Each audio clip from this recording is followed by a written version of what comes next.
నమస్తే విక్టరీ మీడియాకు స్వాగతం. ముందుగా వార్తలోని ముఖ్యాంశాలు. వచ్చే ఖరీఫ్ నుండి 48 గంటల్లోనే నగదు జమ. పౌర సరఫరాల శాఖ మంత్రి నాదెండ్ల మనోహర్ స్పష్టం.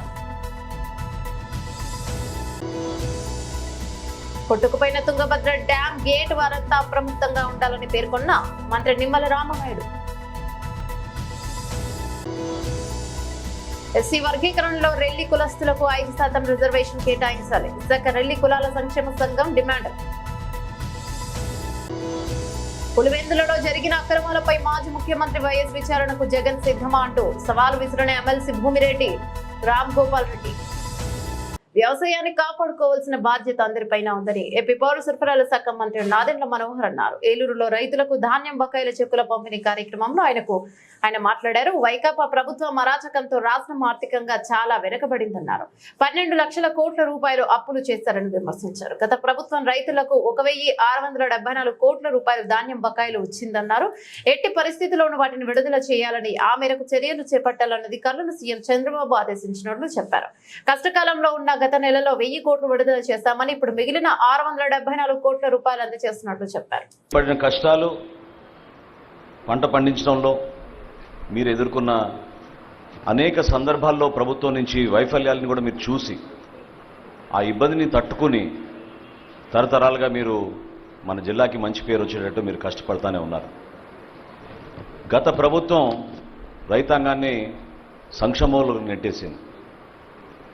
అంటే ఏ దుస్థితికి తీసుకొచ్చారంటే, కష్టపడి పండించుకునే ధాన్యాన్ని అమ్ముకున్నాక చేతికి మాత్రం సొమ్ము చేరలేదు.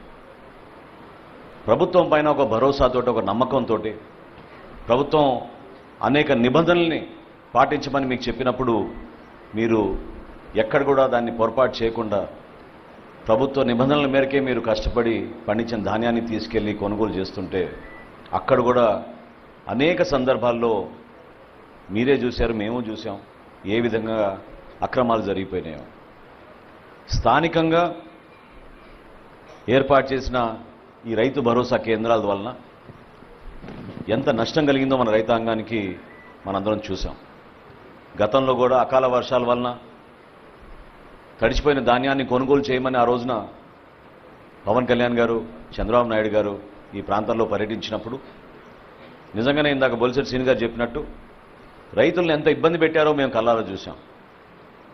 లారీలు తీసుకొస్తే 2 రోజుల తర్వాత రమ్మండం, ఆ 2 రోజుల తర్వాత మళ్ళీ తేమ శాతం ఎక్కువ ఉంది, వాళ్ళు రాసిచ్చిన రసీదు ప్రకారం మేము కొనుగోలు చేయమని చెప్పడం, నానా రకాలుగా వాళ్ళని ఇబ్బంది పెట్టి చివరికి వాళ్ళ చేతుల దగ్గర నుంచే డబ్బులు తీసేసుకుని రైతుల దగ్గర అప్పుడు వాళ్ళు కంప్యూటర్లో ఆ రికార్డులు ఎక్కించడం అనేది మనందరం చూసాం. ఈ వాస్తవాల గురించి మీ అందరిలో కూడా ఉన్న ఆవేదన ప్రభుత్వంలో మేము ఏర్పాటు చేసిన తర్వాత మొట్టమొదటి రోజు అధికారులతో నేను సమీక్షించినప్పుడు నాకే ఒక విధంగా భయం వేసింది. ఎందుకంటే సివిల్ సప్లైస్ కార్పొరేషన్లో ప్రతి ఏటా మేము దాదాపు 20,000 కోట్ల రూపాయలు టర్నోవర్ చేస్తాం. గత 5 సంవత్సరాల్లో ఎంత ఆర్థికంగా నష్టం కలిగించారంటే ఈ కార్పొరేషన్కి 40,550 కోట్ల రూపాయలు రుణాలు తీసుకున్నారు సివిల్ సప్లైస్ కార్పొరేషన్ నుంచి. ఏ విధంగా మనం రైతుల్ని ఆదుకోగలుగుతాం మాకు అర్థం కాలేదు. ఆ సందర్భంగా మా అధికారులు 1674 కోట్ల రూపాయలు బకాయిలు ఉన్నాయి రైతులకి, ఇంకా ఇవ్వాల్సిందంటే నిజంగా ఆ అవకాశం ఎట్లా కలుగుతుందా అని ఎదురు చూసాం. కానీ ధైర్యంగా మేము ఇంటర్నల్గా మేము మాట్లాడుకున్న టార్గెట్ పెట్టుకున్నాం. నెల రోజుల్లోపే మనం ఎట్టి పరిస్థితుల్లో సరే, ఎంత కష్టమైనా సరే మన రైతాంగానికి మనం ఈ నిధులు అందించేటట్టు మనం కష్టపడదాం అని చెప్పి అధికారులందరూ కూడా ఆ రోజు కూర్చున్నప్పుడు, తదనంతరం పాండ్యన్ గారిని ఢిల్లీ పంపించి అక్కడ నాబార్డు అధికారులతోటి, ఎన్సిడిసి అధికారులతోటి మాట్లాడి ఏదో విధంగా మనం రుణాలు తీసుకొద్దామని ఒక ప్రయత్నం చేశాం. పీడిఎస్ రైస్ని ఏ విధంగా దారి మళ్లించారో వాటిపైన మేము సమీక్షించుకుంటూ ఆ ప్రాంతంలో తిరుగుతున్నప్పుడు, ఆ రోజు వరకు బ్యాంకర్లు కూడా మేము ఫోన్ చేస్తే ఫోన్ ఎత్తేవాళ్ళు, కానీ ఆ రోజు నుంచి ఫోన్లు ఎత్తడం కూడా మానేశారు. వాళ్ళకు కూడా నమ్మకం కలగలేదు. ఎందుకంటే గత ప్రభుత్వం చేసిన అరాచకం ఎంత వెనకబడిపోయాం మన రాష్ట్రం ఆర్థికంగా అనేది చూసి చాలా వరకు వెనకడుగు వేశారు. 12 లక్షల కోట్ల రూపాయలు అప్పులు చేశారు. ఏ విధంగా ఈ అప్పుల్ని తీర్చాలి. మేము సివిల్ సప్లైస్ కార్పొరేషన్ నుంచి కూడా స్టాచ్యుటరీ పేమెంట్లు కొన్ని చేయాలి. అదే నెలలో మేము 2,000 కోట్ల రూపాయలు బ్యాంక్ ఆఫ్ బరోడా కట్టాలి. అర్థం కాని పరిస్థితుల్లో కూడా ధైర్యంగా మేము అందరం కూడా నిర్ణయించుకుని పాండ్యన్ గారిని ఢిల్లీ వెళ్ళమన్నప్పుడు ఆయన అక్కడ అధికారులతో మాట్లాడి ఎస్సీ వర్గీకరణలో రెల్లి కులస్తులకు 5% రిజర్వేషన్ కేటాయించాలని విశాఖ రెల్లి కుల సంక్షేమ సంఘం జిల్లా అధ్యక్షుడు ఎరంశెట్టి సురేష్ డిమాండ్ చేశారు. ఈ మేరకు సోమవారం రెల్లి గర్జన పేరుతో విశాఖలోను బ్రెల్లి వీధి అంబేద్కర్ విగ్రహం నుండి జిల్లా కలెక్టర్ కార్యాలయం వరకు ర్యాలీ నిర్వహించి అనంతరం డిఆర్ఓకి వినతి పత్రం అందించారు.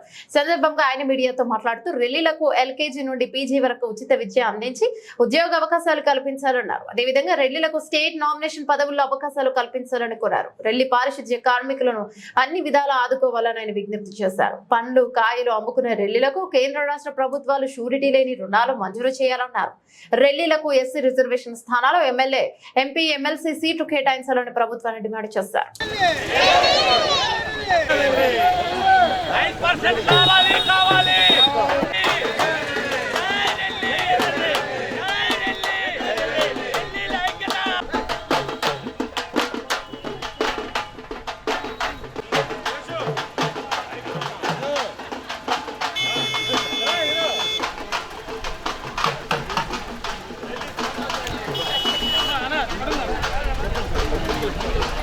పేరు ఎరంశెట్టి సురేష్ కుమార్ అండి. నేను విశాఖపట్నం పెద్దరెల్లి వీధి నుంచి ఏదైతే ఆంధ్రలోని అతి ఎక్కువ జనాభా ఉన్న వైజాగ్ ఉందో ఆ రెల్లి వీధి నుంచి మాట్లాడుతున్నానండి. గతంలోని మా రెల్లీలకి చాలా అన్యాయం జరిగింది. ఆ టైంలోనే మేము చాలా చిన్నకూరలోనే ఏ విధంగా మేము ఫైట్ చేయాలో మాకు తెలీదు. 1% ఇస్తేనే అదే గొప్ప అనుకుని ఆ రోజులో మేము అనుకున్నాం. కానీ అది కూడా మా పెద్దలు ఎంతో ఫైట్ చేసి కానీ రప్పిస్తే కానీ 1% రాలేదు. ఒకనప్పుడు తెలంగాణ, ఆంధ్రప్రదేశ్ కలిసి ఉండేటప్పుడు మాదిగ సోదరులు ఎక్కువ మంది ఉండేవారు. అప్పుడు వాళ్ళకి 7%, మాదిగలకి, మాళ్ళకి 6%, మా రెల్లికి 1% ఇచ్చేటప్పుడు మేము ఒప్పుకున్నాం. కానీ ఎప్పుడైతే విభజన జరిగిందో, తెలంగాణ ఆంధ్ర విడిపోయిందో, తెలంగాణకి మాదిగ సోదరులు చాలా అధికంగా అటు సైడ్ వెళ్ళిపోయారు. కానీ ఈరోజు ఆంధ్రలోని రెల్లి జనాభా చాలా ఎక్కువ శాతంలో మేము ఉన్నాం. ఇప్పుడు కూడా ఆ 1% ఇస్తామంటే మేము ఒప్పుకునేది లేదు. ఎందుకంటే మీరు అందరూ చూశారు డాక్టర్లు ఏ విధంగా కష్టపడ్డారో, అదేవిధంగా మా పారిశుద్ధ కార్మికులు వాళ్ళ ముడ్లు ఎత్తి, వాళ్ళ చావులు ఎత్తి, కాలువల్లో దూటి కరోనా టైంలో ఏ విధంగా సాయం చేశారో ప్రతి ఒక్కరు చూశారు. అదే తరుణంలోని మళ్ళీ 1% ఇస్తామనంటే మేము ఒప్పుకునేది లేదు. ఎందుకంటే మీరు చూశారు వాళ్ళకి 7%, 6% ఇవ్వడం వల్ల వాళ్ళ దాంట్లోని కలెక్టర్ కానీ, ఐపీఎస్ ఆఫీసర్లు కానీ, ఎమ్మెల్యేలు కానీ, ఎంపీలు ఉన్నారు. కానీ మా దాంట్లోని ఒక్క రెల్లి నాయకుడు కూడాను, ఎంపీలు కానీ, ఎమ్మెల్యేలు కానీ కనీసం ఒక నామినేట్ పదవి కూడా మా రెల్లి కులస్తులకి కోల్పోయే పరిస్థితి వచ్చింది. కనుక ఈరోజు గవర్నమెంట్ ఏదైతే వచ్చిందో మా రెల్లి కులస్తులకి ఒక 5% ఇచ్చి సరైన న్యాయం వాళ్ళతో పాటు ధీటుగా మాకు కూడా సరైన న్యాయం చేస్తారని చెప్పేసి మేము ఈ విధంగా విన్నుకుంటున్నాం. పేరు ఇంటి చిరంజీవి. నేను వైజాగ్ రెల్లి వీధిలో ఉంటాను. గతంలోని ఆంధ్ర, తెలంగాణ కలిసి ఉండేటప్పుడు మాదిగ సోదరులు, మాల సోదరులు పాపులేషన్ ఎక్కువగా ఉండేది. అయితే అప్పుడు 1% ఇచ్చేటప్పుడు మా పూర్వీకులందరూ దాన్ని ఒప్పుకున్నారు. ఇప్పుడు ఆంధ్ర, తెలంగాణ ఈ రెండు డివైడ్ అయింది. ఈ డివైడ్ అయినప్పుడు మన రెల్లి సోదరులు, రెల్లి పాపులేషన్ ఎక్కువ. 1%తోనే రెల్లి పాపులేషన్ చాలా ఇబ్బంది పడుతుంది. ఎందుకంటే జనాలు అభివృద్ధి అవుతున్నారు కానీ మనకిచ్చే రిజర్వేషన్ మాత్రం అభివృద్ధి అవ్వలేదు. ఇప్పుడు చదువుకునే పిల్లలు భవిష్యత్తు ఉద్యోగాల్లో చాలా అన్యాయం అవుతుంది మా రెల్లీలకి. ఇప్పుడు వచ్చిన ఈ కొత్త ప్రభుత్వంలోని మాకు 5% కావాలని ప్రభుత్వంతో శాంతి సందేశంగా పోరాడుతూనే ఉంటాం. జై రెల్లి, జై జై రెల్లి. కర్ణాటకలో తుంగభద్ర డ్యాం గేట్ కొట్టుకుపోవడంపై ఏపీ సీఎం చంద్రబాబు సమీక్షించినట్టు రాష్ట్ర జలవనరుల శాఖ మంత్రి నిమ్మల రామానాయుడు తెలిపారు. సీఎం ఆదేశాలతో ఘటనా స్థలానికి ఇంజనీర్ల బృందం, సెంట్రల్ డిజైన్ కమిషనర్ వెళ్లారని మంత్రి చెప్పారు. లోతట్టు ప్రాంత ప్రజలను అప్రమత్తం చేయాలని కలెక్టర్లను ఆదేశించామన్నారు. కౌతాలం, కోస్గి, మంత్రాలయం, నందవరం ప్రాంతాల ప్రజలు అప్రమత్తంగా ఉండాలని కోరారు. శ్రీశైలం, సాగర్, పులిచింతల ప్రాజెక్టుల అధికారులకు ఈ మేరకు ఆదేశాలను జారీ చేస్తామన్నారు. 105 టీఎంసీల నీటి నిల్వ సామర్థ్యం కలిగినటువంటి తుంగభద్ర ప్రాజెక్టుకి సంబంధించినటువంటి మొత్తం 33 గేట్లలో 19వ గేటు రాత్రి సుమారు 11 గంటల సమయానికి కొట్టుకుపోయినటువంటి పరిస్థితుల్లో మన ముఖ్యమంత్రి చంద్రబాబు నాయుడు గారు వెంటనే స్పందించి వెంటనే జలవనరుల శాఖ మంత్రిగా నాతో, అదేవిధంగా మా కార్యదర్శి, మా ఈఎన్సీ, ఇంజనీరింగ్ అధికారులందరితో కూడా ఆయన సమీక్ష జరిపి కర్ణాటక అధికారులతోటి మరి సమన్వయం ఎప్పటికప్పుడు చేసుకుంటూ అందులో భాగంగా పర్టికులర్గా ఏదైతే ఈ యొక్క గేట్స్ అమరికలో అత్యంత నిపుణత కలిగినటువంటి కన్నమనాయుడు గారు మొన్న పోలవరం ప్రాజెక్టు ఆ గేట్ల అమరికలో కూడా ఆయన కీలకంగా వ్యవహరించిన వ్యక్తి. ఆ కన్నమనాయుడు గారి యొక్క సారథ్యంలో ఏదైతే మన రాష్ట్రానికి సంబంధించినటువంటి యొక్క సెంట్రల్ డిజైనింగ్ ఆర్గనైజేషన్ ఏదైతే ఉందో ఆ సిఈ ఎస్సీ ఈఈలు వీరందరూ కూడా ఒక బృందంగా ఏర్పడి వెంటనే ఆ కొట్టుకుపోయినటువంటి గేట్కి పునర్నిర్మాణం చేయాలని చంద్రబాబు నాయుడు గారు ఇచ్చిన ఆదేశాలని ఇమ్మీడియట్లీ అమలు చేసుకుంటూ వస్తూ ఉన్నాం. ఏదైతే ఈ యొక్క తుంగభద్ర ప్రాజెక్టు పురాతన ప్రాజెక్టు కావడం వల్ల ఈ యొక్క గేట్కి ఇటువంటి సమస్య వచ్చినప్పుడు ఏదైతే స్టాప్ లాక్ గేట్స్ దీనికి ఆల్టర్నేటివ్ లేకపోవడం వల్ల ఈరోజు 30,000 క్యూసెక్కుల నీరు వరకు కూడా ఆ యొక్క కొట్టుకుపోయిన గేట్ నుంచి కిందకి పోతున్నటువంటి పరిస్థితి. అయితే ఒక్క గేట్ నుంచే ఇంత నీరు పోతే మిగిలిన గేట్స్ కూడా ప్రెజర్ ఏర్పడుతుందనే ఉద్దేశంతో అదేవిధంగా మళ్ళీ కొట్టుకుపోయినటువంటి గేటు స్థానంలో మరొక గేటుని ఏర్పాటు చేయాలి కాబట్టి నీటిని కూడా తగ్గించాలనే ఉద్దేశంతో 90,000 క్యూసెక్కుల నీరు వరకు కూడా క్రిందకి వదులుతున్నామని చెప్పేసి సంబంధిత ప్రాజెక్టు అధికారులు కూడా చెప్పడం జరుగుతూ ఉంది. ఏదైతే ఈ యొక్క కొట్టుకుపోయినటువంటి గేటు సైజు చూస్తే 60 అడుగులు ఇంటూ 20 అడుగులు. అయితే అంత గేట్ని మనం ఇమీడియట్లీ స్టాప్ లాక్ గేట్గా మనం తయారు చేసి పెట్టలేం కాబట్టి దాన్ని ఇప్పుడు 60 ఇంటూ 4 అడుగులు అంటే 5 గేట్లుగా చేసి ఆ స్టాప్ లాక్ గేట్స్గా దాన్ని ఆల్టర్నేటివ్గా అరేంజ్ చేసి కంట్రోల్ చేస్తామని చెప్పేసి అధికారులు చెప్పడం జరిగింది. దీనివల్ల ప్రస్తుతానికి అంతగా ఎందుకంటే ఏదైతే క్రింద ఈ ప్రాజెక్టుకి క్రింద ఉన్నటువంటి ఏదైతే కర్నూలు కడప అనంతపూర్ అంటే ఏదైతే హై లెవెల్ కెనాల్ లో లెవెల్ కెనాల్ కేసీ కెనాల్కి సంబంధించిన ఆయకట్లు ఏవైతే ఉన్నాయో ఇమ్మీడియట్లీ ఇప్పుడు అంత వాటర్ ఇబ్బంది అయితే ఉండదు. ఎందుకంటే ఏదైతే దీని యొక్క తుంగభద్ర ఫుల్ కెపాసిటీ 1633 అడుగుల వరకు. కానీ దీని యొక్క కెనాల్స్ చూసినట్లయితే 1585 లెవెల్కే కెనాల్స్కి వాటర్ వెళ్తుంది కాబట్టి ప్రస్తుతానికైతే త్రాగునీరుకి కానీ సాగునీరుకి కానీ మనకున్నటువంటి జిల్లాలకి సమస్య లేకపోయినప్పటికీ ఈ యొక్క నీటిని నిల్వ చేసుకునేటువంటి సామర్థ్యం తగ్గిపోతుంది కాబట్టి అంటే 105 టీఎంసీల నుంచి 50-40 టీఎంసీలకు వచ్చేస్తుంది కాబట్టి ఫ్యూచర్లో ప్రాబ్లం వస్తుంది కాబట్టి ఈ స్టాప్ లాక్ గేట్స్ ఏవైతే ఉన్నాయో ఇది ఒక 2-3 డేస్లోనే ఇది కంప్లీట్ చేసుకుని రేపు ఫోర్కాస్ట్ కూడా చూస్తే ఆగస్టు 15 తర్వాత మళ్ళీ వర్షాలు వచ్చి మళ్ళీ ఇన్ఫ్లో కూడా ఈ తుంగభద్రకు వస్తుంది కాబట్టి ఈ ఆగస్టులోనే మళ్ళీ ఆ 105 టీఎంసీల నీటిని కూడా నిల్వ చేసుకునేటువంటి అవకాశం ఉందని చెప్పేసి అధికారులు కూడా ముఖ్యమంత్రి గారితో సమీక్షలో కూడా చెప్పడం జరిగింది.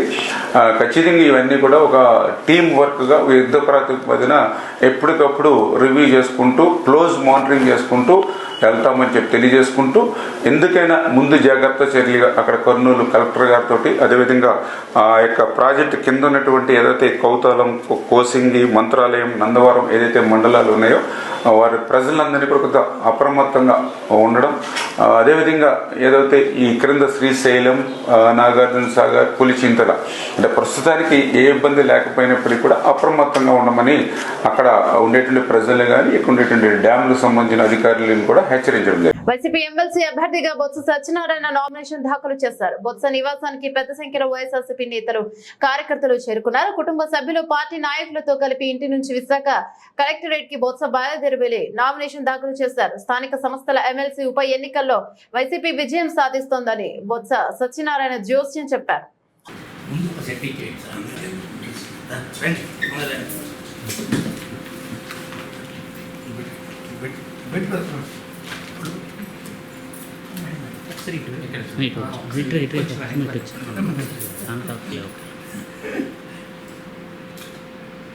ఆచే కూడా పెట్టావు మీరు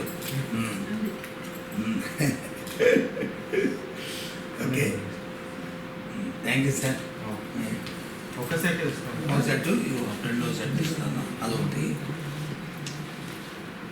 అదొకటి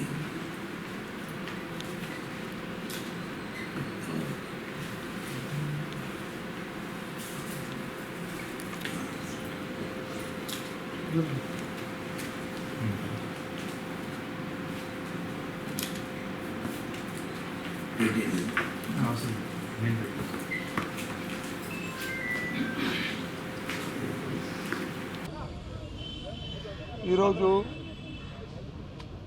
విశాఖపట్నంలో స్థానిక సంస్థ ఎమ్మెల్సీకి ఖాళీ వచ్చిన స్థానానికి జరుగుతున్న ఎన్నికల్లో ఇవాళ వైఎస్ఆర్సీ పార్టీ అభ్యర్థిగా మా నాయకుడు జగన్మోహన్ రెడ్డి గారి ఆదేశాలతో అలాగే జిల్లాలో ఉన్న పెద్దలందరూ తాలూకా సమాలోచనతో నన్ను అభ్యర్థిగా ఉండమని వారు చెప్పారు, పెద్దలందరూ చెప్పారు. ఆ మేరకు ఈరోజు వచ్చి నామినేషన్ దాఖలు చేయడం అయింది. ఈరోజు ప్రజాస్వామ్యబద్ధంగా ఈ ఎన్నికల్లో మొత్తం ఎన్నికల్లో 838 ఓట్లు ఉన్నాయి. దాంట్లో మెజారిటీ 530 పైచిలకే ఆ వైఎస్ఆర్సీ పార్టీకి మెజారిటీ ఉంది. కాబట్టి ఆ నేపథ్యంలో ఇవాళ ఈ ఎన్నికల్లో మేము పోటీ చేస్తున్నాం. ప్రజాస్వామ్యబద్ధంగా విధంగా ఈ ఎన్నికల్లో తప్పకుండా మరి గెలుపు జరుగుతుందని ఆశిస్తున్నాం, ఊహిస్తున్నాం, జరగాలని కోరుకుంటున్నాం. దానికి పెద్దలందరూ కూడా సహకరించారు. వాళ్ళందరికీ కూడా పేరు పేరున పార్టీ కట్టుకున్న మా అందరం ఒకటే మాటగా ఇవాళ ముందుకెళ్తున్నాం. ఇప్పటికే జిల్లా అంతా పర్యటించాము. అందరి తాలూకా పద్ధతిని కొడుకొట్టుకుని అందరి తాలూకా అభిప్రాయాలు తెలుసుకుని మన్నలను పొంది ఇవాళ నామినేషన్ చేస్తాం. ఓకే, ఇంకేముందా చెప్పండి. క్యాంపు రాజకీయాలు అంటే ఒక్క విషయాన్ని మీరు గుర్తుంచుకోవాలి. మీరు అడిగితే చెప్తున్నాను నేను. మీరు అడుగుతున్న ప్రశ్న ఏ పేపర్ ఇది? ఏబిఎన్ ఆంధ్రజ్యోతి అడుగుతున్న ప్రశ్న ఏంటంటే క్యాంప్ రాజకీయాలు అంటారు. నేను చెప్తుంది ఏంటంటే ప్రజాస్వామ్యబద్ధంగా 838 ఉన్నప్పుడు 530 పైసలకే మా పార్టీకి ఉన్నప్పుడు నేను ఇవాళ పేపర్లో చూశాను. ఇవాళ నిన్న ఎవరో ఒక ఇండస్ట్రీస్ వచ్చి పోటీగా పెడతారు అనే విషయాన్ని నేను చూశాను. దేనికోసం పెడుతున్నారు? ఎందుకోసం పెడుతున్నారు? వ్యాపారం కోసమా? రాజకీయం అంటే ఇది వ్యాపారమా? వ్యవహారమా? చెప్పండి. ముందు దానికి ప్రశ్న తీసుకోండి. ముందు దయచేసి ఏబిఎన్ ఆంధ్రజ్యోతి మీ పెద్దల్ని మిమ్మల్ని అడుగుతుంది, సోదరుని అడుగుతుంది ఏంటంటే ముందు ఇంత అనైతికంగా అసలు మెజార్టీ లేకపోయినప్పటికీ పేపర్లో చూసి మాట్లాడుతున్నాను వచ్చింది ఎందుకు వచ్చిందని. నేనైతే ఊహించట్లేదు. తెలుగుదేశం పార్టీ అంత అమాయకత్వంగా ఈ పోటీలో నిలబడద్దని నేనైతే ఊహించట్లేదు, నేను అనుకోవట్లేదు. పెడితే మాత్రం అది ఒక దుశ్చర్యే. పెడితే మాత్రం దుశ్చర్యే. అదే పెడితే మాత్రం ఒక దుశ్చర్యే. అంటే రాజకీయాలు వ్యాపార రీత్యా చూస్తున్నట్టు పరిస్థితి. కాబట్టి ఆ లైన్లో ఆలోచించేయండి. ఈవెన్ ఇంక విషయాలు ఉంటే రేపు 13వ తారీఖు ఫైనల్ అయిపోయిన తర్వాత అప్పుడు కూర్చొని వాస్తవంగా పారావైజ్ మనం వచ్చి అన్ని విషయాలు మనం మాట్లాడుకుందాం. ఓకేనా? చెప్పాను కదా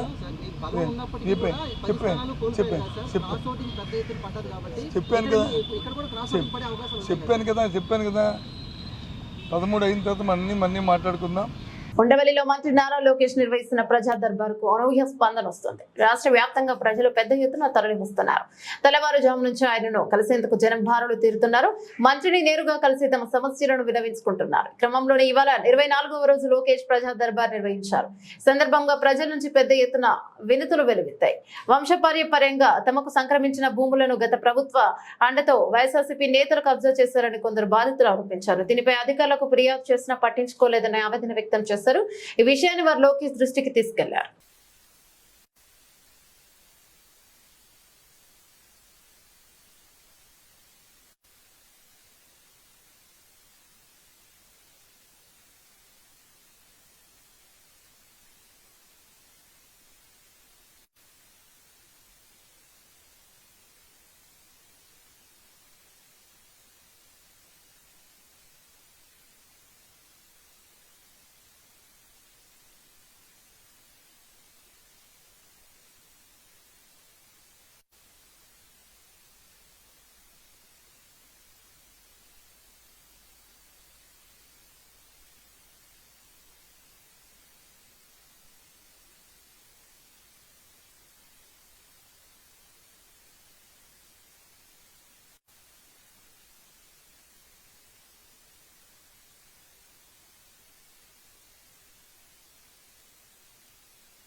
విశాఖ సిటీ పరిధిలో టోల్ గేట్లు పెట్టాలన్న ప్రభుత్వ నిర్ణయాన్ని విరమించుకోవాలని AP auto drivers workers federation AITUC రాష్ట్ర కార్యదర్శి ప్రధాన కార్యదర్శి జి వానమూర్తి కోరారు. ఈ మేరకు సోమవారం ఉదయం యూనియన్ నేతృత్వంలో జీవీఎంసీ గాంధీ విగ్రహం వద్ద ధర్నా కార్యక్రమం నిర్వహించారు. ఈ సందర్భంగా ఆయన మీడియాతో మాట్లాడుతూ మహిళలకు ఉచిత బస్సు పథకం నేపథ్యంలో ఆటో డ్రైవర్లకు ప్రత్యామ్నాయ మార్గాన్ని ఏర్పాటు చేయాలని రాష్ట్ర ప్రభుత్వాన్ని డిమాండ్ చేశారు. అలాగే అగనంపూడి జొన్నాడ రహదారుల వద్ద టోల్ గేట్లు పెట్టే ప్రతిపాదన రద్దు చేయాలన్నారు. అదేవిధంగా వాహనాలపై జరిమానాలు పెంచి జీవో నెంబర్ 21ని రద్దు చేయాలని విజ్ఞప్తి చేశారు. అంతేకాకుండా ఆటో డ్రైవర్లకు PF, ESI పెన్షన్లతో కూడిన సంక్షేమ బోర్డు ఏర్పాటు చేయాలని, సమస్యలను పరిష్కరించకపోతే భవిష్యత్తులో మరిన్ని పోరాట కార్యక్రమాలు చేస్తామని హెచ్చరించారు. కార్యక్రమంలో యూనియన్ జిల్లా ప్రధాన కార్యదర్శి పడాల గోవింద్, ఆటో కార్మికులు పాల్గొన్నారు.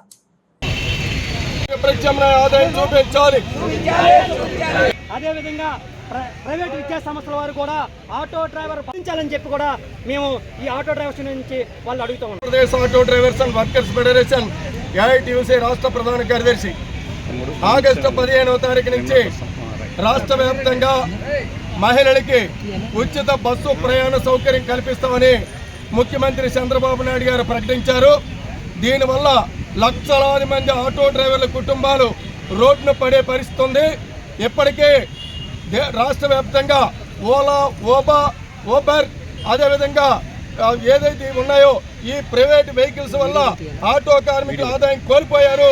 ఇలాంటి పరిస్థితుల్లో రాష్ట్ర ప్రభుత్వం మహిళలకి ఉచిత బస్సు ప్రయాణ సౌకర్యం కల్పించడం వల్ల నష్టపోయిన ఆటో డ్రైవర్లకి ప్రత్యామ్నాయం ఆదాయం చూపించడంలో భాగంగా ఏదైతే ఇన్సూరెన్స్ 2000 రూపాయలకి తగ్గించాలని, డీజిల్ ఆయిల్ ధర 40 రూపాయలకి తగ్గించాలని చెప్పి ఆటో డ్రైవర్ల కుటుంబాలకి ప్రభుత్వం ఫోటో గుర్తింపు కార్డు ఇచ్చి పిల్లల స్కూల్ ఫీజుల్లోని, వైద్యంలోని రాయితీలు కల్పించాలని Andhra Pradesh auto drivers and workers federation AITUC ప్రభుత్వాన్ని డిమాండ్ చేస్తూ ఉంది. రెండోది, రోడ్లు అభివృద్ధి పేరుతో గత ప్రభుత్వం లీటర్ డీజిల్ మీద ₹32 సెస్పన్ వసూలు చేసి సంవత్సరానికి 136,000 కోట్లు వసూలు చేస్తే ఇవాళ దాన్ని పక్కన పెట్టి చంద్రబాబు నాయుడు గారు ఏదో రోడ్ల అభివృద్ధి పేరుతోటి పట్టణాల్లోని గ్రామీణ ప్రాంతాల్లో టోల్ గేట్లు పెట్టి ఆటోలు, మోటార్ సైకిల్ నుంచి కూడా ఫీజులు వసూలు చేయడానికి ఒక ప్రయత్నం చేస్తున్నారు. ఈ ప్రతిపాదనని విరమించాలని చెప్పి మేము డిమాండ్ చేస్తా ఉన్నాం. అలాగే ఈయన అధికారంలోకి రాకముందు కొన్ని వాగ్దానాలు చేశారు. ముఖ్యంగా ఆటో డ్రైవర్లకు సంబంధించి గత ప్రభుత్వం వాహన మిత్ర 10,000 ఇస్తుంది. ఇప్పుడు బ్యాడ్జీ ఉన్న ప్రతి డ్రైవర్కి 15,000 రూపాయలు ఇస్తామన్నారు. GO number 2131 సవరిస్తామన్నారు. అదేవిధంగా డీజిల్, పెట్రోల్ ధరలు GST పరిధిలో చేస్తామన్నారు. మా ఇంటికాడు చనిపోతే 5 లక్షలు, ప్రమాదంలో చనిపోతే 10 లక్షలు ఇస్తామని చెప్పి ఆటో డ్రైవర్లకు వాగ్దానం చేసి ఇప్పటికీ 3 నెలలు అయింది. ఈ రోజు వరకు ఒక్క మాట కూడా బయటికి రాలేదు. కాబట్టి ముఖ్యమంత్రి గారు వెంటనే చర్యలు తీసుకొని ఈ ఫ్రీ బస్సు వల్ల నష్టపోయిన ఆటో డ్రైవర్లకి ప్రత్యామ్నాయం చూపించాలి. టోల్ గేట్లు అనేటువంటి ఎత్తివేయాలి. జీవో నెంబరు 2131 రద్దు చేయాలి. డీజిల్, పెట్రోల్ ధరలు GST పరిధిలోకి తెచ్చి ఆటో కార్మికులకి రక్షణ కల్పించాలని, PF, ESI పెన్షన్తో కూడిన సంక్షేమ బోర్డు చేసి ఆటో కార్మికుల కుటుంబాన్ని ఆదుకోవాలని డిమాండ్ చేస్తున్నాం. లేని పక్షంలో దశల వారు ఆందోళన చేపడతామని చెప్పి ప్రభుత్వాన్ని హెచ్చరిస్తాం. ఒకవైపు ఆర్టీఓ, ట్రాఫిక్ పోలీసులు, మరొక వైపు ప్రైవేటు విద్యా సంస్థలు ఏవైతే ఉన్నాయో విద్యా సంస్థల వారు, అదేవిధంగా ఈ రోడ్డు మీద ఉన్నటువంటి అనేకమంది అధికారులు కూడా ఈరోజు ఆటో డ్రైవర్లని చాలా చీప్గా, చాలా తక్కువగా చూడడం అనేది జరుగుతూ ఉన్నది. ముఖ్యంగా వేలాది రూపాయలు ఫైన్ వేస్తుంటే ఆటో డ్రైవర్ల బతుకులు దినదినగండం నూరాల ఐసుగా ఉంది. ఒకవైపు డీజిల్, పెట్రోల్ ధరలు ఆకాశాన్ని అంటుతూ ఉన్నాయి. అదేవిధంగా పప్పు, ఉప్పు, ఉల్లిపాయ, కిరోసిన్ వంటకాల ధరలు కూడా ఆకాశాన్ని అంటే కొనుగోలు పరిస్థితుల్లో ఉన్నారు. అదేవిధంగా ఈరోజు ఇంటద్దులు కూడా మ్యాక్సిమం విశాఖపట్నం సిటీలో 10,000 రూపాయలు తక్కువగానంటే ఇంటద్దులు లేని పరిస్థితుల్లో కూడా ఆటో డ్రైవర్లు ఉన్నారు. కరెంటు ఛార్జీలు పెరుగుతున్నాయి. అన్ని పెరుగుతున్నప్పుడు కూడా మరొక వైపు నుంచి ఆటో డ్రైవర్లపై ఈ వేధింపులు అనేవి కూడా తగ్గకుండా జరుగుతున్నాయి. స్వయం ఉపాధితో బతుకుతున్న ఆటో డ్రైవర్లపై ఈ ప్రభుత్వ అధికారులు జాలి చూపించాలని ఏదైతే రాష్ట్ర ముఖ్యమంత్రి గారు, ఉప ముఖ్యమంత్రి గారు, విద్యాశాఖ మంత్రి గారు వీరి ముగ్గురికి కూడా ఆటో డ్రైవర్ల నుంచి విన్నపతి చేస్తూ ఉన్నాం. ఏదైతే గత ప్రభుత్వం ఆటో డ్రైవర్లు 10,000 రూపాయలు ఇచ్చిందో మీరు 15,000 రూపాయలు ఇచ్చి ఆదుకోవాలని, అదేవిధంగా ఆటో డ్రైవర్లకి సంక్షేమ చట్టం అనేది ఒకటి చేయమని 2 దశాబ్దాలుగా పోరాటం చేస్తూ ఉన్నాం. సంక్షేమ చట్టం చేయడం వల్ల మా కుటుంబాలు ఏదైనా అనారోగ్యం వచ్చినా ఏదైనా యాక్సిడెంట్ అయినా మా కుటుంబాలు రోడ్డు పాలు పడుతున్నాయి. కాబట్టి సంక్షేమ చట్టం చేసి మా కుటుంబాలను ఆదుకోవాలని చెప్పి గత ప్రభుత్వాలు అడుగుతున్నాం. ఇప్పుడు వచ్చిన ఈ ప్రభుత్వాలు కూడా ప్రజా ప్రభుత్వం అని చెప్పారు. కాబట్టి ఈ ప్రభుత్వాన్ని కూడా ఆటో డ్రైవర్ సమస్యని గుర్తు చేస్తూ ఉన్నాం. అదేవిధంగా విశాఖ నగరంలో ఆటోలకి పార్కింగ్ స్థలాలు తక్షణమే ఏర్పాటు చేయాలి. గెలుపు పట్టాలపై కూటమి ప్రభుత్వం ప్రయాణిస్తోందని తెలుగు శక్తి అధ్యక్షుడు వివి రామ్ అన్నారు. రాబోయే ఉమ్మడి విశాఖ జిల్లా స్థానిక సంస్థల ఎమ్మెల్సీ ఎన్నికల్లో కూడా కూటమి ఘన విజయం సాధించి విజయ పరంపరను కొనసాగిస్తోందన్నారు. మరోవైపు వైసీపీకి మరో దారుణమైన ఓటమి తప్పదన్నారు. ఇదే విషయమై సోమవారం హోటల్ దస్పల్లాలో ఏర్పాటు చేసిన మీడియా సమావేశంలో ఆయన మాట్లాడుతూ ఎమ్మెల్సీ ఎన్నికల్లో కూటమి తరఫున ఎవరు పోటీ చేసిన వైసీపీ అభ్యర్థి బొత్స సత్యనారాయణపై గెలుపు బావుటా ఎగరవేస్తానని ఆశాభావాన్ని వ్యక్తం చేశారు. పరిస్థితులకు అనుగుణంగా ప్రజల మనోభావాలను తెలుసుకున్న ఎంపీటీసీలు జడ్పీటీసీలు కూడా రాబోయే ఎమ్మెల్సీ ఎన్నికలలో బొత్స సత్యనారాయణకు ఓటు వేసే పరిస్థితి లేదన్నారు. జీవీఎంసీలో వైసీపీకి ఎటు బలం లేదని తెలిపోయిందని, ఇక మిగిలిన ఎంపీటీసీలు జడ్పీటీసీలు తమ ఆత్మ ప్రబోధానికి లోబడి వైసీపీకి బుద్ధి చెప్పేందుకు సిద్ధమవుతున్నారన్నారు. ఈ ప్రెస్ మీట్ పెట్టడం ముఖ్య ఉద్దేశం ఏంటంటే రేపటితో ఎమ్మెల్సీ ఎలక్షన్ నామినేషన్కి లాస్ట్ డేట్. నేను ఇప్పటికే నిన్న ఎన్డీఏ కూటమి ఒకవేళ అభ్యర్థి పెట్టని పక్షంలో నేను పోటీ చేస్తాను ఇండిపెండెంట్ అభ్యర్థిగా అని చెప్పడం జరిగింది. ఎందుకంటే ఇది విశాఖపట్నం ఎమ్మెల్సీ, ఇక్కడ స్థానిక కార్పొరేటర్లు అనకాపల్లి, నర్సీపట్నం, అరకు ప్రాంతాల్లో 838 ఓట్లు ఉన్నాయి.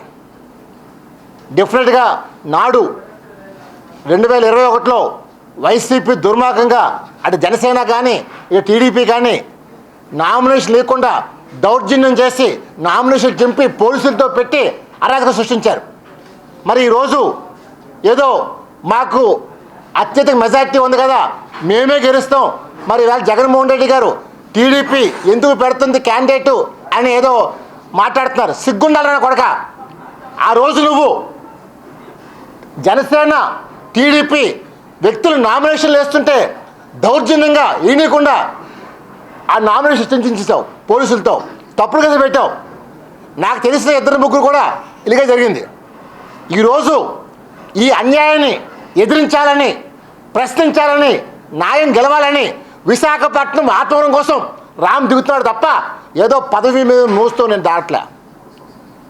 ఈరోజు రాష్ట్రంలో 5 ఏళ్ళు చూసాం అరాచకాలు చేశారని. మరి ఈవేళ జగన్మోహన్ రెడ్డి గారు ఏదో మమ్మల్ని ఏదో చంపేస్తారని ఒక తప్పుడు మాటలు మాట్లాడుతూ ఆంధ్రప్రదేశ్ పరువు మొత్తం చేస్తున్నారు. నేను ఒకటే ప్రశ్నిస్తాను బొత్స సత్యనారాయణ గారిని, నీ కుటుంబాన్ని ప్రజలు చిత్తుగా ఓడిస్తే సిగ్గు లేకుండా ఏ మొహం పెట్టుకొని నువ్వు ఎమ్మెల్సీ నామినేషన్ చేస్తాను అడుగుతున్నాను. అసలు నీకు అర్హత ఉందో అడుగుతున్నాను. ప్రజలే నీ కుటుంబాన్ని చీకొట్టారు. నీ భార్య నీ శ్రీమతి బొత్స ఝాన్సీ గారు విశాఖపట్నం చేస్తే 5 లక్షల పైన ఓడించారు. ఇది నీ కుటుంబం క్యాలిబర్. మరి అంటే వైసీపీలో ఎటువంటి మగాడు లేడా దద్దమ్మలా అని అడుగుతున్నాను. ఎందుకంటే ఇది విశాఖపట్నం ప్రాంతానికి చెందింది. నాడు 2014లో విజయం గారు విశాఖపట్నంలో పోటీ చేస్తే నాడే నేను వ్యతిరేకించాను. నేను రాయలసీమ వస్తే వ్యతిరేకించాను, పక్క జిల్లా వస్తే ఎందుకు ఊరుకుంటా అడుగుతున్నాను. ఎందుకంటే నాకు కావాల్సింది నా ప్రాంతం వాళ్ళు. ఇది ఎంపీ అనుకోండి చేయొచ్చు, ఇది ఎమ్మెల్సీ స్థానిక కోటా నుంచి వస్తుంది కాబట్టి స్థానికడే పోటీ చేయాలని ఎజెండా. టీడీపీ ఇప్పటికే ఏదో పిల్లా గోవిందు, గండిబాబుజీ గారి పేర్లు నిలబడుతున్నాయి. ఇంకా అధిష్టానానికి ఏది ఫైనలైజ్ చేయలేదు. నేను ఉదయం వచ్చి నేను ఏలూరు వెళ్ళి నేను పెట్టాను, పరిశీలన చేయమని చెప్పాను. మరి ఏం జరుగుతుందో మధ్యాహ్నానికి తేలుతుంది. నేను ఒకటే పిలిపేస్తున్నాను, డెఫినెట్గా ఇది టీడీపీ గెలవబోతుంది, అందులో ఎటువంటి డౌట్ లేదు. క్యాండిడేట్ నాకు ఇవ్వకపోయినా పర్లేదు, మంచి వ్యక్తికి ఇవ్వండి, స్థానికులకి ఇవ్వండి అని నేను డిమాండ్ చేస్తున్నాను చంద్రబాబు నాయుడు గారు. ఇది ప్రజలు విశ్వసనీయతకి టీడీపీ మారుపేరు కాబట్టి చంద్రబాబు మీద నమ్మకంతో ఆంధ్రప్రదేశ్లో 164 సీట్లు కూటమి గెలిపించారు. ఆ విశ్వాసాన్ని నిలబెట్టుకోవాలని, మంచి వ్యక్తికి ఇవ్వాలని, బొత్సని చిత్తుగా తెలుగు శక్తి యుద్ధం చేసి ఓడిస్తామని చేస్తున్నాను. జీవీఎంసీ అండర్ గ్రౌండ్ డ్రైనేజీ కార్మికుల సమస్యలు పరిష్కరించాలని GVMC contract workers union CITU గౌరవ అధ్యక్షుడు పి వెంకటరెడ్డి డిమాండ్ చేశారు. ఈ మేరకు సోమవారం యూజీడీ కార్మికుల ఆధ్వర్యంలో జీవీఎంసీ గాంధీ విగ్రహం వద్ద ధర్నా నిర్వహించి అనంతరం జీవీఎంసీ కమిషనర్ కి వినతి పత్రం అందజేశారు. సందర్భంగా మీడియాతో వెంకటరెడ్డి మాట్లాడుతూ జీవీఎంసీ అండర్ గ్రౌండ్ డ్రైనేజీ కార్మికులందరికీ జీవోఎంఎస్ నెంబర్ 36 ప్రకారం 24,500 జీతం చెల్లించాలన్నారు. అలాగే చనిపోయిన రిటైర్మెంట్ అనారోగ్యం కార్మికుల స్థానంలో వారి కుటుంబ సభ్యులను వెంటనే పనిలోకి తీసుకోవాలని ఆయన కోరారు.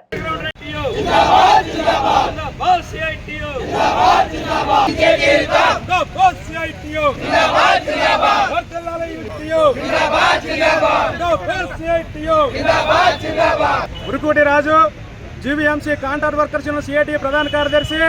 ఈరోజు యూజీడీ కార్మికులు గత 5 నెలలుగా ప్రభుత్వం జీవో ఇచ్చింది. గత డిసెంబర్ నెలలో, జనవరి నెలలో రాష్ట్ర వ్యాప్తంగా 16 రోజుల సందర్భంగా మున్సిపల్ కార్మికులందరికీ కూడా కొన్ని జీవోలు ఇచ్చింది. ఆ జీవోలో భాగంగా యూజీడీ కార్మికులకు కూడా జీవో నెంబర్ 36 ప్రకారంగా క్లీన్ ఎన్విరాన్మెంట్ కేటగిరీ కింద 24,500 రూపాయలు జీతం ఇవ్వాలని చెప్పేసి గత జనవరిలోనే జీవో ఇచ్చింది ప్రభుత్వం. కానీ రాష్ట్రం అంతా అమలు చేస్తున్నారు, అన్ని మున్సిపాలిటీలు అమలు చేస్తున్నాయి. ఈరోజు రాష్ట్రంలో అతిపెద్ద మున్సిపల్ కార్పొరేషన్ చెప్పుకుంటున్న మన జీవీఎంసీలో యూజీడీ కార్మికులకు 24,500 రూపాయల జీతం అమలు చేయలేదు. దీనికి రకరకాల కారణాలు చెప్తున్నారు. ఎస్సీ గారు ఒక మాట చెప్తున్నారు, సిఈ గారు ఒక మాట చెప్తున్నారు. అయ్యా, మీరు ఒకసారి జీవో నెంబర్ 36ని తిరగేయండి. ఆ జీవో నెంబర్ 36లో అండర్ గ్రౌండ్ డ్రైనేజీ వర్కర్ అని చెప్పేసి 24,500 ఇవ్వాలని చెప్పేసి జీవో క్లియర్ గా చెప్తుంది. రాష్ట్రంలో అన్ని దగ్గర అమలు చేస్తున్నారు. కానీ ఇక్కడ మన దౌర్భాగ్యం ఏంటంటే పెద్ద కార్పొరేషన్ చెప్పుకొని ఇవాళ 320 మంది ఉన్న యూజీడీ కార్మికులకి జీవో నెంబర్ 36 అమలు చేయకపోవడం చాలా సిగ్గుచేటు. ఎప్పటికైనా కొత్త కమిషనర్ గారు వచ్చారు. అయ్యా కమిషనర్ గారు, మీరు జీవోని వెరిఫై చేయండి. అలాగే మా 320 మంది కార్మికులు ఎవరుతున్నారో కార్మికులు లిస్టు ఎంక్వైరీ చేయండి. ఎవరు తప్పుడు నాయకులు, ఎవరో పక్క యూనియన్ నాయకులు మాట్లాలకించి మా 320 మంది కార్మికులకు అన్యాయం చేస్తే ఊరుకోవని చెప్పేసి మేము హెచ్చరించదలుచుకున్నాం. మొత్తం 320 మంది మున్సిపల్ కార్మికులకి, ముఖ్యంగా యూజీడీ కార్మికులందరికీ కూడా జీవో నెంబర్ 36 అమలు చేయాలి. లేని ఎడ్ల ఇప్పటికైనా 5 నెలలు అయింది, ఇది 6వ నెల. ఇప్పటికైనా అమలు చేయకపోతే ఈ నెలాఖరు నుండి మొత్తం మున్సిపల్ కార్మికులు మరో సమ్మెకి సిద్ధపడుతున్నారని చెప్పేసి కమిషనర్ గారిని, అలాగే ఎస్సీ గారిని, సిఈ గారిని మేము హెచ్చరిస్తా ఉన్నాం. విశాఖపట్నంలో ఉన్న అండర్ గ్రౌండ్ డ్రైనేజీ కార్మికులకి అందరికీ కూడా జీవో నెంబర్ 36 ప్రకారంగా 24,500 రూపాయలు చెల్లించాలని చెప్పని ఈ రోజు నిరసన కార్యక్రమం జరగడం అంటూ కూడా జరిగింది. ఇది 16 రోజుల పాటు రాష్ట్ర వ్యాప్తంగా జరిగిన సమ్మెలో భాగంగా రాష్ట్ర ప్రభుత్వం జీవో నెంబర్ 36 ఇచ్చింది. ఆ యొక్క 36 నెంబర్ జీవోలో కేటగిరీ నెంబర్ 1లో అండర్ గ్రౌండ్ డ్రైనేజ్ కార్మికులందరికీ కూడా 24,500 రూపాయలు చెల్లించాలని చెప్పని అదే రాష్ట్ర ప్రభుత్వం జీవోని ఇవ్వడం అంటూ కూడా జరిగింది. ఈరోజు ప్రభుత్వం మారొచ్చు, ప్రభుత్వం మారినా సరే మాత్రం ఏదైతే జీవో ఇచ్చారో జీవోని అమలు చేయవలసిన బాధ్యత వచ్చిన రాష్ట్ర ప్రభుత్వం ఏదైతుందో దానికి ఉంటుంది. కానీ ఈరోజు విశాఖపట్నంలో ఉన్న పెద్ద దౌర్భాగ్యం ఏంటంటే విశాఖపట్నంలో ఉన్న 320 మంది అండర్ గ్రౌండ్ డ్రైనేజ్ కార్మికులకు అమలు చేయకుండా రాష్ట్రం అంతా కూడా అమలవుతుంది తప్ప విశాఖపట్నంలో మాత్రం అమలు కాలేదు. మేము సూటిగా అడగదలుచుకున్నది ఒకటే, అయ్యా విశాఖపట్నంలో ఉన్న కమిషనర్ గారు, ఎస్సీ గారు, సిఈ గారు, మీరు వెంటనే చర్యలు తీసుకొని ఎవరైతే అండర్ గ్రౌండ్ డ్రైనేజ్ కార్మికులు ఉన్నారో వాళ్ళకి అందరికీ కూడా 24,500 రూపాయలు ఇప్పించండి. లేకపోతే మాత్రం విశాఖపట్నంలో మరో సమ్మెకు కూడా విశాఖపట్నం అంతా కూడా సిద్ధం అవుతుంది. పులివెందులలో జరిగిన అవినీతి అక్రమాలపై మాజీ ముఖ్యమంత్రి వైఎస్ విచారణకు జగన్ సిద్ధమని ఎమ్మెల్సీ భూమిరెడ్డి రామ్ గోపాల్ రెడ్డి ప్రశ్నించారు. అమరావతి టీడీపీ కార్యాలయంలో ఏర్పాటు చేసిన మీడియా సమావేశంలో ఆయన మాట్లాడుతూ రాష్ట్రంలో అవినీతి అక్రమాలు జరుగుతున్నాయని, నిరుపేదలకు అన్యాయం జరుగుతోందని మాజీ ముఖ్యమంత్రి వైఎస్ జగన్మోహన్ రెడ్డి గందరగోళం చేస్తున్నారని, అబద్ధ ప్రచారాలను ప్రజలు గమనించాలని ఎమ్మెల్సీ భూమిరెడ్డి రామ్ గోపాల్ రెడ్డి సందర్భంగా కోరారు. రాష్ట్రంలో గత వైసీపీ హయాంలో లక్షలాది గృహాలను నిర్మించామని ప్రగల్భాలు పలికిన మాజీ ముఖ్యమంత్రి జగన్మోహన్ రెడ్డి పులివెందులలో గృహ నిర్మాణ శాఖలో జరిగిన అక్రమాలపై విచారణకి సిద్ధమని సవాలును విసిరారు. అన్యాయాలు, అక్రమాలు, పేదలకు అన్యాయం జరుగుతోంది, రైతులను పట్టించుకునే వాళ్ళంతా ఎవరూ లేరు, ప్రభుత్వం సుప్త చేతనావస్థలోకి వెళ్ళిపోయిందని చెప్పేసి మాజీ ముఖ్యమంత్రి పులివెందుల ఎమ్మెల్యే జగన్మోహన్ రెడ్డి గారు ఆపసోపాలు పడుతూ తానే ప్రజారక్షకునిగా మంచి పరిపాలన అందించానని చెప్పి బీరాలు పలుకుతూ ఉన్నాడు. తన బ్లూ మీడియా ద్వారా ఇష్టానుసారంగా ప్రజల్లో గందరగోళాన్ని ఏర్పడే విధంగా, రైతులకు ఏమాత్రం కూడా మేలు జరగని విధంగా ఆయన మాట్లాడుతూ ఉన్నాడు. రాష్ట్రంలో అవినీతి జరుగుతూ ఉన్నాయి, అక్రమాలు జరుగుతాయని చెప్పి మాట్లాడుతున్నాడు. ఈ సందర్భంగా జగన్మోహన్ రెడ్డి గారిని నేను సూటిగా ప్రశ్నిస్తూ ఉన్నా. రాష్ట్రంలో అవినీతి అక్రమాల సంగతి దేవుడెరుగు. మీరు ముఖ్యమంత్రిగా ఉన్నప్పుడు మన పులివెందుల నియోజకవర్గంలో జరిగిన అక్రమాలు అన్యాయాలపైన మీరు విచారణకు సిద్ధమా అని నేను జగన్మోహన్ రెడ్డి గారిని ప్రశ్నిస్తూ ఉన్నా. రాష్ట్రంలో లక్షలాది గృహాలను నిర్మించామని చెప్తున్న జగన్మోహన్ రెడ్డి గారు పులివెందుల నియోజకవర్గంలో జరిగిన గృహ నిర్మాణంలో జరిగిన అవకతవకలపైన మీరు చర్చకు విచారణకు సిద్ధమని ప్రశ్నిస్తూ ఉన్నా. పులివెందుల నియోజకవర్గం అంతా కాదు, జగనన్న మెగా లేఅవుట్లో జరిగిన అక్రమాలపైన మరిద్దరం ఎక్కడైనా కూడా పులివెందులలో అయినా సరే లేకపోతే తాడేపల్లిలో అయినా సరే ఎక్కడైనా సరే చర్చకు మన ఇద్దరం కూడా కూర్చొని మాట్లాడుకుందామని డిమాండ్ చేస్తూ ఉన్నా, సవాల్ చేస్తూ ఉన్నా. పులివెందుల మున్సిపాలిటీ పరిధిలో జగనన్న మెగా లేఅవుట్లో దాదాపు 8,456 గృహాలు మంజూరైతే ఇటీవల రాష్ట్ర ప్రభుత్వం జిల్లా కలెక్టర్ గారి ఆధ్వర్యంలో విచారణ చేయిస్తే దాదాపు 2,489 మంది లబ్ధిదారులు బోగస్ లబ్ధిదారులు అనర్హులని చెప్పి తేల్చడం జరిగింది. అంటే దాదాపు 175 కోట్ల రూపాయల స్కామ్ ఒక్క పులివెందుల మున్సిపాలిటీలో గృహ నిర్మాణ కాలనీలో జరిగిందంటే ఇక రాష్ట్ర వ్యాప్తంగా మిగిలిన 174 నియోజకవర్గాలలో ఎన్ని వేల కోట్ల రూపాయల స్కామ్ జరిగిందో ఒకసారి ఆలోచించాలని చెప్పి ఈ రాష్ట్ర ప్రజానీకానికి విజ్ఞప్తి చేస్తూ ఉన్నా. పులివెందుల మున్సిపాలిటీలో 8,468 ఇళ్ళు మంజూరైతే వీరందరికీ కూడా దాదాపు ఏపీఐసికి చెందిన 250 ఎకరాల స్థలాన్ని తీసుకొని ఒక్కొక్క లబ్ధిదారునికి 1.5 సెంటు స్థలాన్ని ఇచ్చి రాష్ట్ర ప్రభుత్వమే కాంట్రాక్టర్లకు అప్పగించి గృహ నిర్మాణాలను నిర్మించేదానికి చేపట్టడం జరిగింది. దీనిలో జగనన్న మెగా లేఅవుట్లో 7,075 ఇళ్ళు మంజూరు చేస్తే దానిలో 1,675 మంది అనర్హులని తేలడం జరిగింది. అంటే దాదాపు 23.67% మంది లబ్ధిదారులు బోగస్ లబ్ధిదారులు వైకాపా నాయకులకు సంబంధించిన బినామీల పేర్లు పెట్టుకొని దొంగ పేర్లు పెట్టుకొని కోట్లాది రూపాయలు కాజేసిన సంగతి నిజం కాదా జగన్మోహన్ రెడ్డిని ప్రశ్నిస్తా ఉన్నా. అంతేకాకుండా సొంత స్థలాలు ఉన్నాయని చెప్పి గృహాలు మంజూరు చేసుకునేదానికి దరఖాస్తు పెట్టుకున్న వారు 1,318 మంది ఉంటే వారిలో గతంలో ఇల్లు ఉన్నవారు పెద్ద పెద్ద భవంతులు ఉన్నవారు కోటీశ్వర్లు దాదాపు 732 మంది దొంగ లబ్ధిదారులు అని చెప్పి తేలిన విషయం వాస్తవం కాదా? అంటే దాదాపు 55.5% మంది తమకు ఇల్లు ఉన్నా తమకు సొంత స్థలాలున్నా తమకు పెద్ద పెద్ద భవంతులున్నా దొంగ పేర్లు పెట్టుకొని ప్రభుత్వ డబ్బును కాజేసేదానికి మీ కార్యకర్తలు ఇళ్లను మంజూరు చేసుకున్న విషయం వాస్తవమా కాదా జగన్మోహన్ రెడ్డిని ప్రశ్నిస్తా ఉన్నా. అంతేకాకుండా రాజీవ్ గాంధీ కాలనీలో 75 ఇళ్లను మంజూరు చేశారు.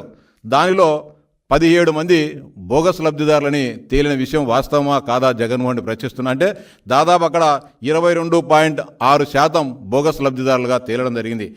అంతేకాకుండా గతంలో ఇండ్లు మంజూరై ఇండ్లు కట్టుకున్నా మళ్ళీ రెండోసారి ఇళ్లను మంజూరు చేసి దాంట్లో దాదాపు 65 మంది బోగస్ లబ్ధిదారులు తేలిన విషయం వాస్తవమా కాదా జగన్మోహన్ రెడ్డి అడుగుతా ఉన్నా. బులెటిన్ ముగించే ముందు హెడ్లైన్స్ మరోసారి. వచ్చే ఖరీఫ్ నుండి 48 గంటల్లోనే నగదు జమ, పౌర సరఫరాల శాఖ మంత్రి నాదెండ్ల మనోహర్ స్పష్టం. కొట్టుకుపోయిన తుంగభద్ర డ్యాం గేట్ వారంతా అప్రమత్తంగా ఉండాలని పేర్కొన్న మంత్రి నిమ్మల రామనాయుడు. ఎస్సీ వర్గీకరణలో రెల్లి కులస్తులకు 5% రిజర్వేషన్ కేటాయించాలి, విశాఖ రెల్లి కులాల సంక్షేమ సంఘం డిమాండ్. పులివెందులలో జరిగిన అక్రమాలపై మాజీ ముఖ్యమంత్రి వైఎస్ విచారణకు జగన్ సిద్ధమా అంటూ సవాల్ విసిరిన ఎమ్మెల్సీ భూమిరెడ్డి రామ్ గోపాల్ రెడ్డి. ఇవి బులెటిన్ డీటెయిల్స్.